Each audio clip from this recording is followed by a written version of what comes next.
Okay, great. So hello everyone. So I'm Zirui. I'm a MPhil student, computer science student from the Interaction Lab at the City University of Hong Kong. So I know this already second day you guys already receive a lot of the concept knowledge. So I will be just sharing some my developing experience and insights on how we can build the AI application for wearable XR, like the HoloLens, from the very simple chatbox implementations to more advanced agents architectures. So yeah, before we go through all the topics, I'm just ask question: how many of you guys have the experience in software engineering like architectures? Okay, how many of you guys write the projects have more than like maybe hundreds thousands of lines of code? Okay, we will have two. Okay, I will. So I guess I will focus on the basic approach and just sharing some lessons I learned from my previous projects. And we may discuss some like concepts of the advanced architectures. Okay. Okay, so you guys should already know there's two devices already on the market. So one is the Meta Ray-Ban, another one is like the Android XR device. So if you still can remember the knowledge from yesterday, you may already think there's a common technical patterns. So basically what they did is for the basic inputs, they will transcribe your voice from the speech to text. Since the LM is a like language model, so you have to input as a text. Then it will just return to back to use the text to speech. And for the cameras, you can access from the device. That's very obvious. So both solutions actually are pretty rely on the cloud computing because the AI in wearable device is not as simple as the AI in the PC or in the website. In this kind of device, we usually have very limited power resource. So for example, this one only have 4 gigabytes RAM and only 2 gigabytes are available to you. So in current technology, the most common technical patterns are actually running the AIs in the cloud. So maybe you can try to run on the PC, but you have to connect with the cable forever. So there's a quick demo I just recorded yesterday. Let me see if I can play. Oh, I forgot to record the audio. So basically, it's trying to copy the meta ribbons.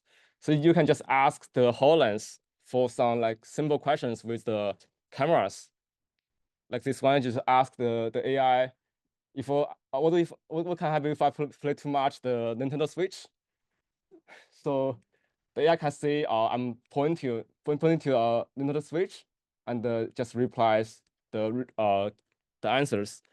And also like the website is multi-term. You can have the chat history, so you can ask the following questions. Yeah, so that's the first features you can implement. And another one is a little bit more combined with XR. So basically, you can provide the two use for the agents, so they can understand where you are looking at in the XR. So for example, let's see. Yeah, I just asked. Oh, sorry. This one. Yeah, I just asked the agent to generate really small cubes in front of me, and the color is red. And the agent can call a function is predefined in the HoloLens, and just generated the cube for me.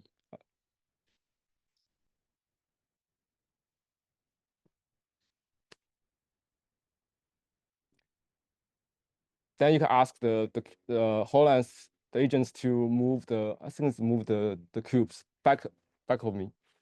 Yeah. So if you turn around, you will see the cube is already behind me. So this is the projects you guys will receive. So I will send you the unit package, so you can have all the source code. So this project is designed to help you guys to finish your projects actually. So it's basically like the hello world for the for your projects. So it keeps the most simple data flow. You will have your XR device like HoloLens or maybe the Quest you have. Then you can just use my projects to transcribe your scripts to the scripts, and you just send to the API. So that's the main flow.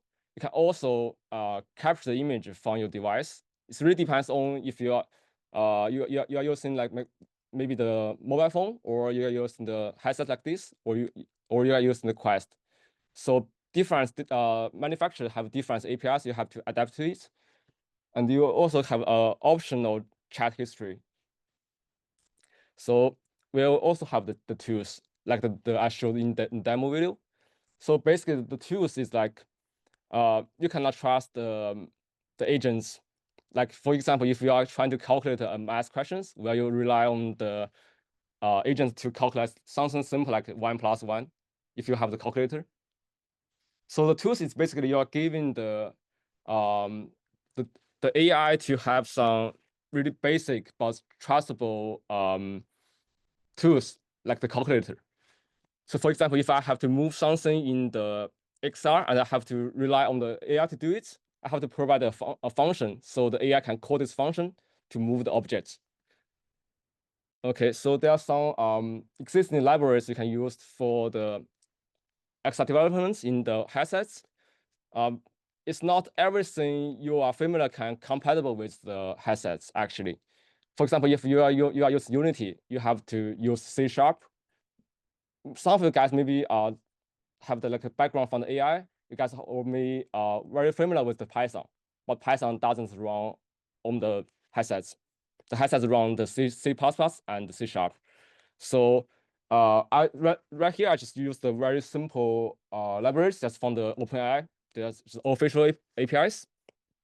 There are also a solution from the Microsoft if you are interested in more the advanced features. But for the demo projects, I just use the OpenAI libraries. So this is the project structure you will receive. So as you can see, it's only like a few modules because I just finished this projects in maybe 2 days. So I think you guys can also finish your projects in 2 days actually. Okay, so there's only a few core components right here. So the first, the OpenAI Service Manager is pretty straightforward, just a wrap of the OpenAI SDK. So it just handles all the API calls, including the response from the AIs and the transcribe. The second one is the ChatGPT tools. So this is the tools I defined and I implement for the agents to call. So for example, there's 6 of them. The first one is identify the point projects. So basically in the HoloLens, I can point to any like the virtual objects. For example, if there's a virtual cube here, I can point to that, and the agents can know which objects I'm pointing. The second one just really utility functions to let the agents know how many virtual objects are in current systems. And for this one, it allows the agents to modify the virtual cubes. Then we have the audio capture manager and the image capture manager.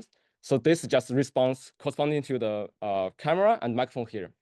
So if you are using the, by the way, how many of you guys are using the HoloLens? I don't know if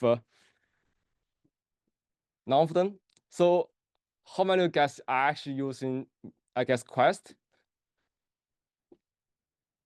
Oh my God, that's a lot. So the project actually is compatible to OpenXR device, but I have to make these 2 components are compatible with the Quest. I can bring updates maybe today if I can get one. So basically, because only these parts are related to the device, you have to get the audio inputs and the image from the device itself. Yeah. And the session manager is pretty simple. You just maintain the chat history, so you can reuse or you can do a multi-turn like following up questions to the agents. So basically, if you are just trying to just try out the projects, or you just want to integrate it to your projects, you can simply just reuse them. There's a chat box UI file right here. You can just change to the UI to anything you like. And yeah, basically, if you are using other OpenXR device like Quest, you have to replace these two modules.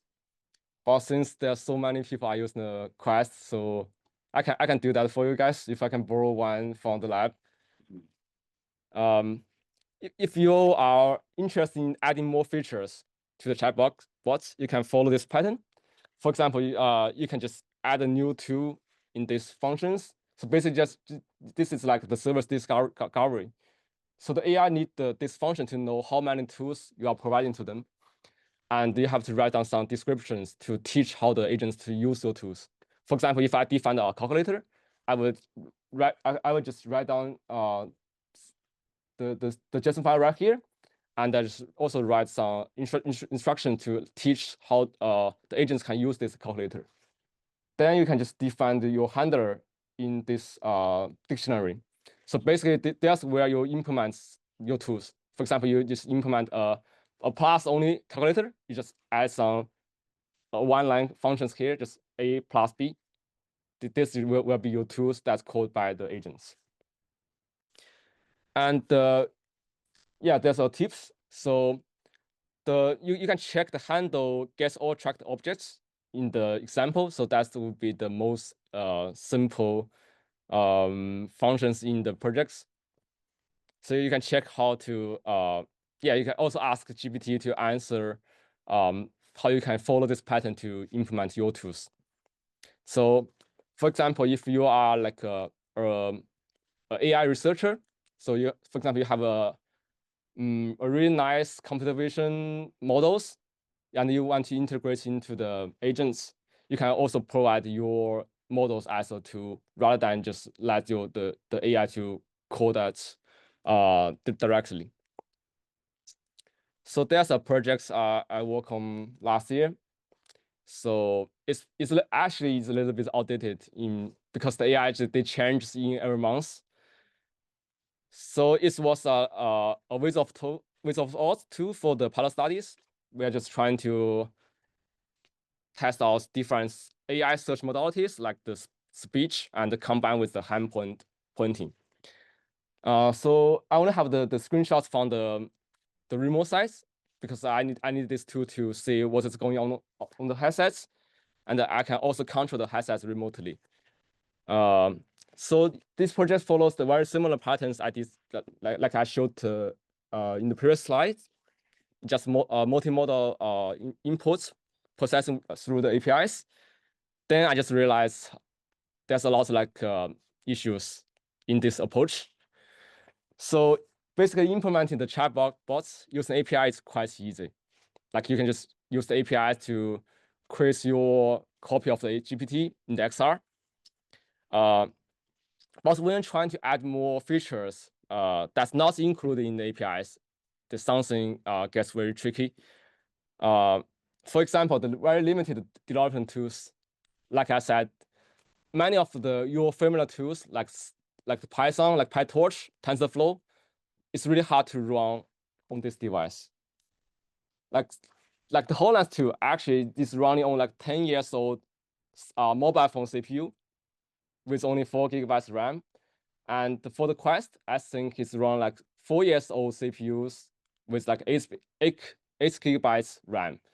So it's impossible to run like really huge model, and it's not allows you to run something like a database index in the headsets.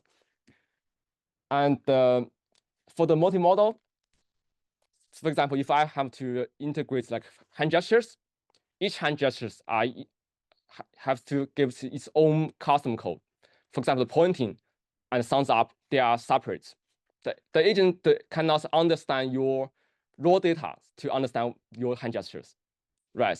you have to define by yourself, and that's all allows like a custom code for each like the input model.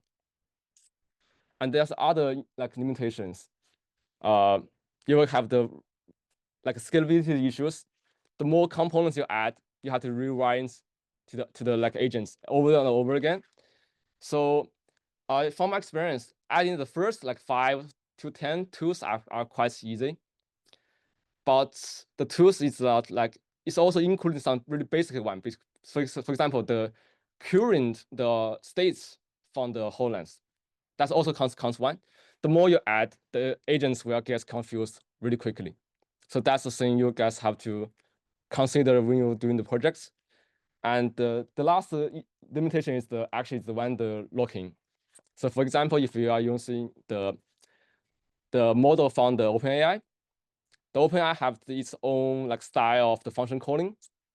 It won't work in the other models like the Gemini, like maybe the open source one, the DeepSeek, or sounds like the open source is not compatible. But thankfully, we have the MCP. It's an open stand. They just released this year. So that's one of the projects I'm currently working on. So this is it's a simplified diagram. So thankfully, we have the MCP now. So basically, it's open standards to like the USB-C for the AI and your data source. So basically, we can just convert all the data, no matter it's the image or audio, or it's virtual data, or it's your speech. You can have a layer right here to convert everything to make this follow the open the MCP standard. So basically, it's like converting the open XR standard to the MCP standards. So there's two special components here. The media server, it only handles the audio and the video inputs. So because the AI itself, they will handle the image and the audio separately. It's not like the text. But for the others, you can just I just designed a message queue here. So I can just stream everything, the data from the HoloLens to a server, and this server will convert everything to the to make it follow the MCP standard, so the AI agents can understand your data and call your function tools. And also there's a like flow to allow the agents to do the actions in the HoloLens, like control device. So why this approach is better? First, it removes the programming language constraints. So finally, you can use the Python in this case, because the HoloLens or the other device right now is not the compute units. You are shifting all the compute units to your PC or the server. So you can run anything you like. For example, the PyTorch, you don't have to run on this device. You can run it remotely. And you also have less like on-device compatibility issues. For example, the Unity actually relies on really old standard C#. For example, if you are trying to using something new like the reflections, even the language itself, they don't run on the HoloLens or the Quest. So by doing this, you can just run it on remotely. You don't have to worry about your code won't run on this device. And also some features like the RAG or the time series database are impossible to run on this device, because this kind of device only allows you to run your program. You cannot run something in the background, because there's only a few computing resource they have to save it for your applications. So by using the like distributed architectures, you can just offload everything to the cloud or to your remote PCs. So you can finally run your RAG or the other database. But you have to convert everything into to follow the MCP standard. Yeah, and just conclude everything. we are just trying to make sure it's easy to use the tools in the headsets, because the implement a chat box in the headset is not really using the advantage of this device. You will want to the AI can sensing the environments and can act to do some actions on your virtual environments, maybe even in the physical environments, right? So it's better to try these architectures to avoid the limitations on this device. And this is the example I'm currently working on. So you don't have to write 1,000 like very similar code anymore. There's annotations from the C#. I will use the reflection to basically to guess the inputs. If you don't provide this, I can just guess your inputs formats. For example, if it's a float, you don't have to write like this. And for your tools, you only have to add the attributes here. So you don't have to manually write 1,000 lines of the very similar code. So this framework will do it for you. Unfortunately, it's not released yet because I'm still changing the APIs a lot. But hopefully, maybe I can send it to you guys maybe in the later this year. Yeah, so there's some pros and cons. Maybe I will just skip this because you guys can check it later. The only thing I want to just mention right now is this one. The more contents and more tools doesn't equals to the smarter ARs, unfortunately. Usually in the XR, if you provide him too many tools and you combine with the vision, the model is really easy to get confused. For example, the model don't know which tools you are calling, so you have to decide your context. You cannot send everything to the AI. You have to do some like context engineering to pick some of the tools in the right time and the right pace. It's the developer's responsibility to use the available tools and the context to make the AI agents more intelligent. Otherwise, you just get the AI just gets really confused and basically it's worse than chatbot bots. And for your projects, there's something I think you guys can think about it.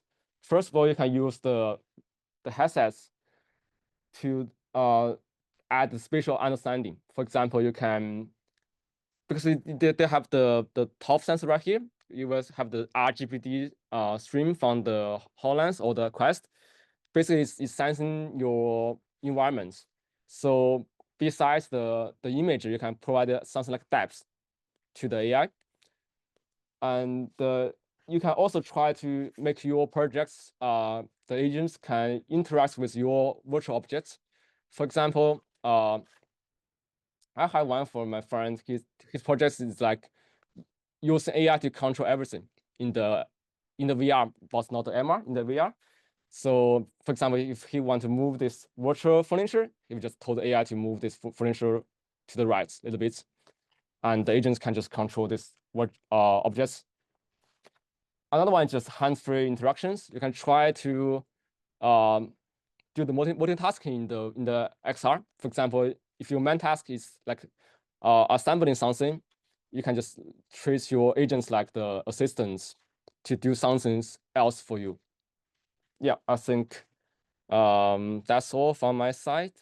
Yeah, do you guys have any questions? And you can also send the email to, yeah.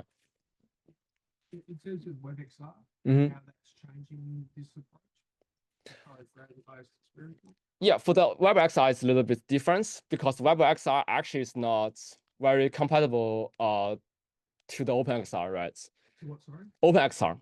So because OpenXR is for the device, but the WebXR is basically run on the browser.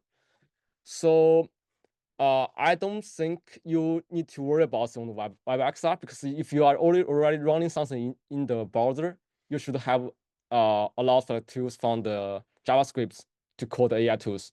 You don't have to implement this structure here, because you can just call basically you can just use the JavaScript. You're very familiar like the ecosystem. You don't need to worry about this. But if you are using the hardware like this, you have to follow the open XR standard and convert to the MCP so the AI agents can understand it. Okay.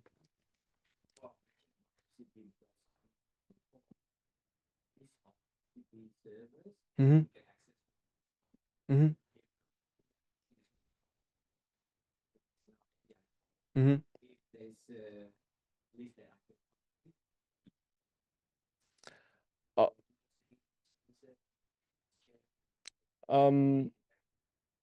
Okay.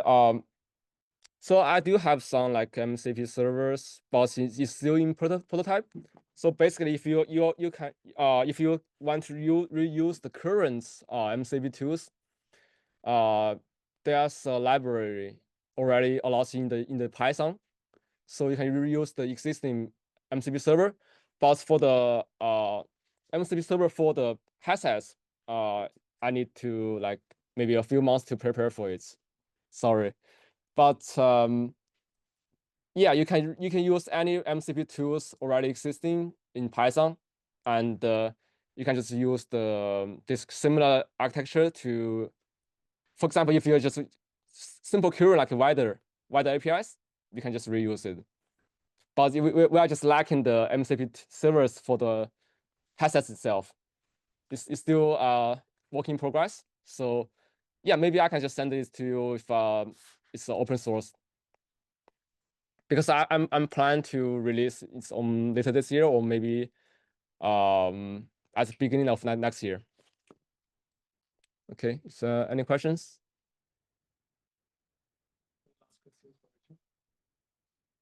Will you be available here with anybody else? Yeah, I'll be there to help them, because the targets of this course actually is to help you guys to finish your projects.